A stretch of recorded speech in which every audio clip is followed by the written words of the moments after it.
성도 여러분들 안녕하십니까? 매일 안교 교과 방송 개인 말씀 묵상 시간에 함께 하신 여러분들을 진심으로 환영합니다. 오늘 여러분들의 매일의 기도와 소망이 주님을 닮아가는 일로 채워지게 되시기를 간절히 바랍니다. 함께 기도하시겠습니다. 하늘에 계신 아버지 하나님, 오늘도 저희들이 주님의 말씀 앞에 설 수 있도록 저희를 세워주시니 감사드립니다. 주의 성령께서 우리의 심령을 주장하셔서 분명하게 말씀하시고 깨우쳐 주시옵기를 기도드립니다. 저희들이 듣는 것으로 그치는 것이 아니라 그 말씀을 실행함으로 주님의 뜻을 이루는 저희의 삶이 되게 인도하여 주옵기를 예수님의 이름으로 간절히 기도드립니다. 아멘. 오늘의 제목은 사랑은 율법의 완성이라입니다. 이번 교과 과정은 참으로 흥미롭습니다. 여러분은 평소에 아주 평범해 보이던 것이 어느 순간에 갑자기 특별해 보이는 그런 경험을 해보셨을 것입니다.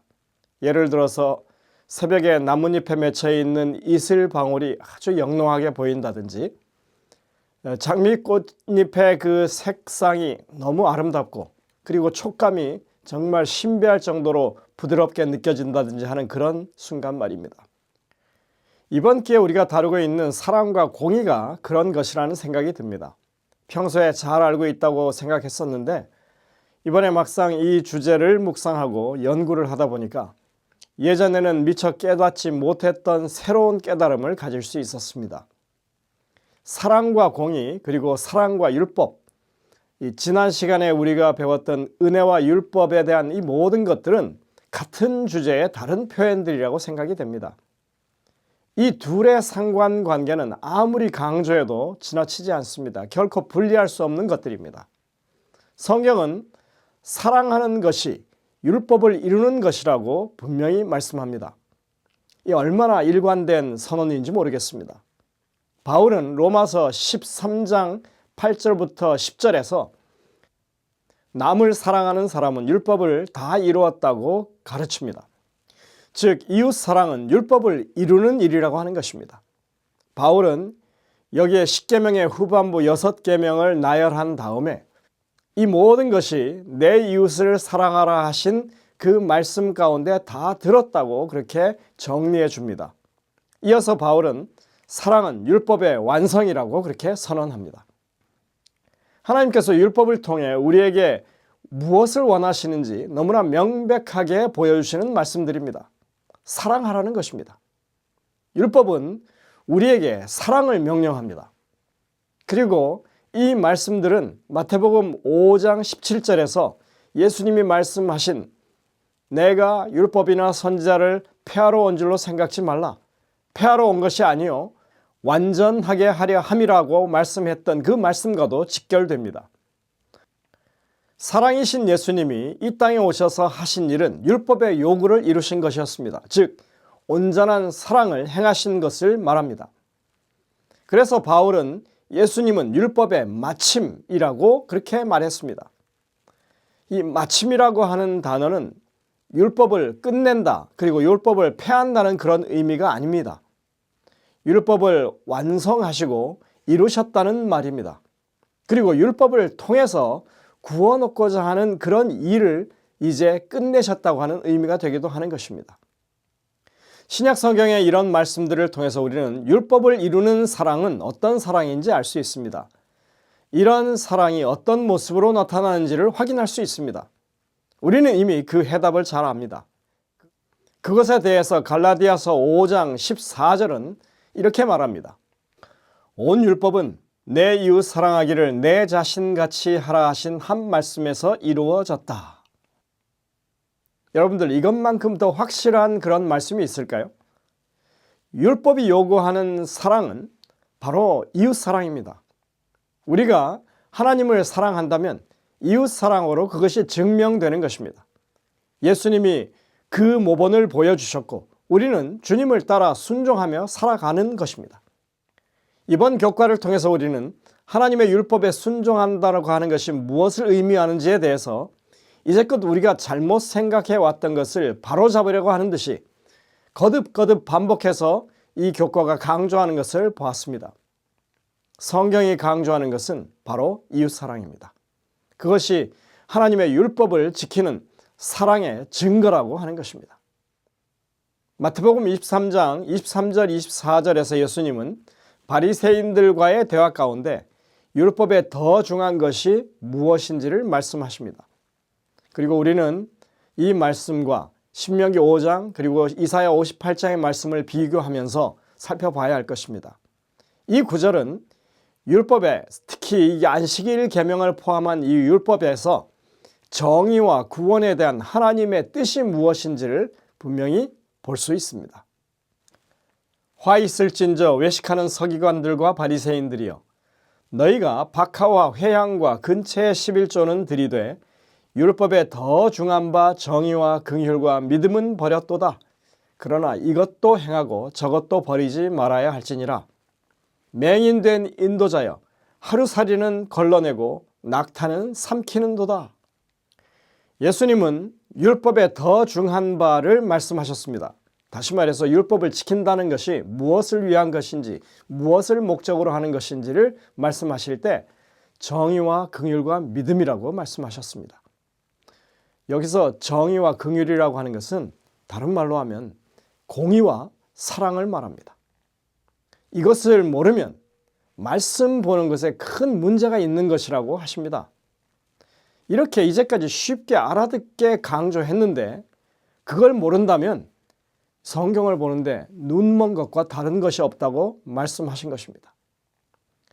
이 성경은 율법을 순종하는 것과 관련해서 안식일 준수를 대표적인 그런 순종의 항목으로 꼽고 있습니다. 특히나 성경에서는 안식일 계명과 관련해서 안식일 자체가 구원과 정의와 밀접하게 연결되어 있음을 우리에게 알려줍니다. 신명기 5장에서 안식일 계명은 하나님께서 이스라엘 백성들을 애굽의 노예 상태에서 구원해 내신 것을 근거로 두고 있습니다. 그것은 안식일이 창조의 기념일인 동시에 노예 생활과 압제로부터 구원받음을 기념하는 날인 것을 의미합니다. 그리고 안식일을 지키는 데 있어서 자신을 즐겁게 하기보다는 하나님을 기쁘시게 하는 것을 안식일에 반드시 해야 할 일로 우리에게 말씀하고 있습니다. 이사야 58장 13절에 보면 내 성일에 오락을 행하지 아니하고 이를 존귀히 여기라고 그렇게 말씀하고 있습니다. 이 말씀들에서 내 오락을 구하지 말라고 하는 말씀이 2번이나 강조되고 있습니다. 이 오락은 오늘날 아이들이 즐기는 컴퓨터 게임을 말하는 게 아닙니다. 히브리어 단어인 헤이페츠라고 하는 이 단어는 단순히 기쁨을 의미하는 단어인데 이 기쁨이라고 하는 것이 다른 사람에게 유익을 가져다 주는 일, 내가 하는 일로 그들이 기뻐하는 그런 일에 관련되어 있는 기쁨의 단어입니다. 욥은 이렇게 말했습니다. 내가 언제 가난한 자의 소원을 막았거나 과부의 눈으로 하여금 실망하게 하였던가. 여기 가난한 자의 소원이라고 했을 때 이 소원이 지금 이사야 58장에 나오는 기쁨이라고 하는 동일한 단어입니다. 욥은 지금 자신이 가난한 자에게 기쁨을 주는 일을 그친 적이 없다고 말하고 있습니다. 즉 그는 다른 사람에게 유익을 주면서 그 사람이 기뻐하는 것을 좋아했다고 하는 그런 말이 되는 것입니다. 이것과는 반대로 성경에서는 자신만의 기쁨을 위해서 타인을 괴롭게 하는 것은 그게 진정한 기쁨이 될 수 없다고 강조합니다. 이사야 58장 3절입니다. 우리가 금식하되 어찌하여 주께서 보지 아니하시오며 우리가 마음을 괴롭게 하되 어찌하여 주께서 알아주지 아니하시나이까. 보라, 너희가 금식하는 날에 오락을 구하며, 여기 오락은 자신만을 위하는 기쁨을 말한다고 했죠. 온갖 일을 시키는도다. 5절입니다. 이것이 어찌 내가 기뻐하는 금식이 되겠느냐. 그러니까 안식일을 회복한다고 하는 것은 선을 행하고 굶주린 사람들을 먹이고 집 없는 사람들에게 쉴 곳을 제공하는 그런 다른 사람을 위한 사랑과 정의를 실현하는 것이라고 하는 것을 지금 여기 강조하고 있는 것입니다. 이것이 곧 율법에 순종하는 일이라 이렇게 말씀합니다. 수년 전에 세월호 사고 당시에 팽목항에서 있었던 일이 있습니다.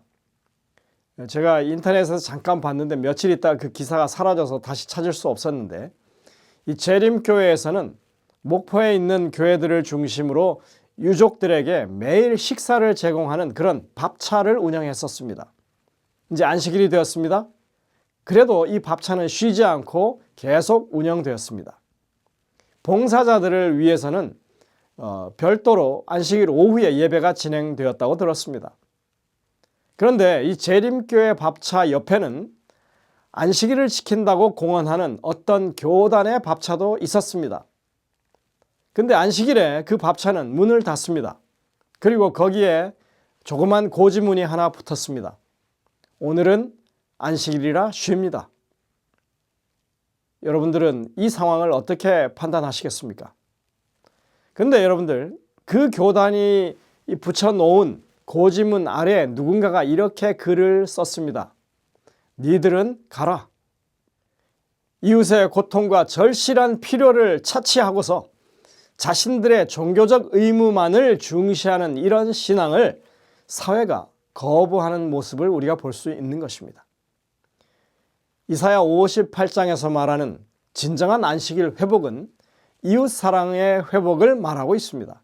이것은 안식일에 병자들을 고치셨던 예수님의 모본 가운데서도 아주 정확하게 일치하는 것을 우리가 살펴볼 수 있습니다. 영감의 교훈을 보시겠습니다. 사랑은 율법의 완성.